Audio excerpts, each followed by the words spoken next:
ဒီကကျွန်တော်တို့က review ကိုသွားမယ်ဗျ review ဆိုတာကကျွန်တော်တို့ဘာလုပ်တာလဲဆိုလို့ရှိရင်ပြန်ပြီးတော့ကြည်တာပြန်ပြီးတော့စစ်တဲ့ခါတွေမှာသုံးတယ်ပေါ့နော်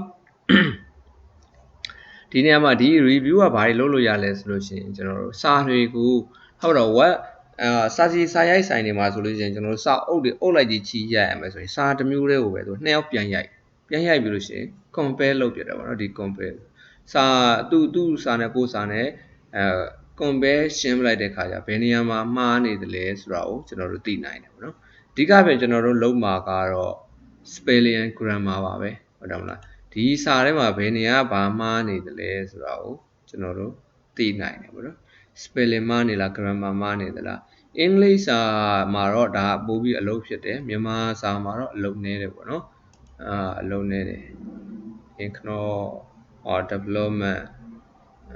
include ဒါတွေကိုဒီမှာကြည့်လို့ရမယ်เนาะ spelling and grammar define ဆိုတော့ကျွန်တော်တို့စာရေးထဲမှာရိုက်ထားတဲ့ဟာတွေကိုအဓိပ္ပာယ်ဖွင့်ဆိုချက်တွေပေါ့ online နဲ့ဟောတော့မယ်ဆိုရင်သူစီရဒါတွေကတော့တိတ်မသုံးဘူးပေါ့နော်တခြားဟာတွေဗမာစာဆိုလို့ရှိရင်ဒီမှာ language ကို support မပေးဘူးလို့ပြောတာပေါ့နော် isn't being profit ဒါပြောတာပေါ့နော် abc workout စာလုံးရည်တဲ့အခါပေါ့နော်ဒါအဲ့မှာသုံးတယ်စာလုံးရည်ဘယ်လောက်လို့ရှိတယ်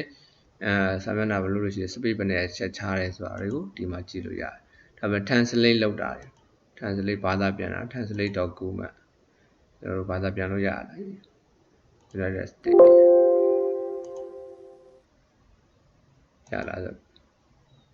translator software ရှိရောက်သွားတယ်နော် translator software ရှိရတယ် to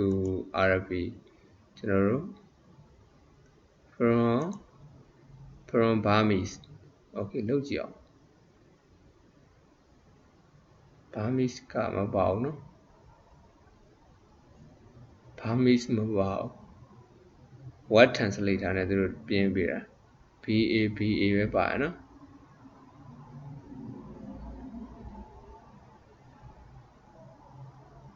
ဟုတ်တယ်မြန်မာစာမပါဘူး BU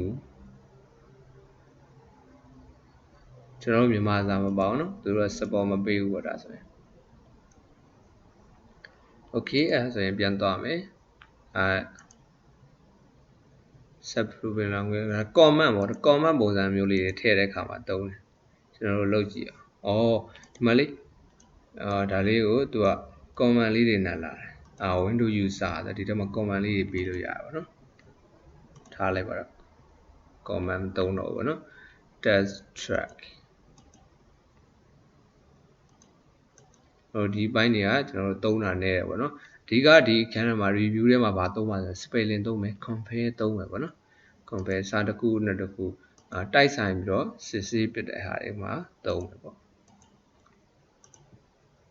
ဒါဆိုလို့ရှိရင်ကျွန်တော်တို့ review ကိုနားလည်သွားပြီ review ထဲမှာကျွန်တော်တို့လုပ်ဆရာရှိတာဒီ spelling and grammar စစ်တာအင်္ဂလိပ်စာတွေကိုရိုက်တဲ့အခါမှာ spelling and grammar စစ်တာမြန်မာစာဆိုလို့ရှိရင်တော့နည်းမယ်ပေါ့နော် okay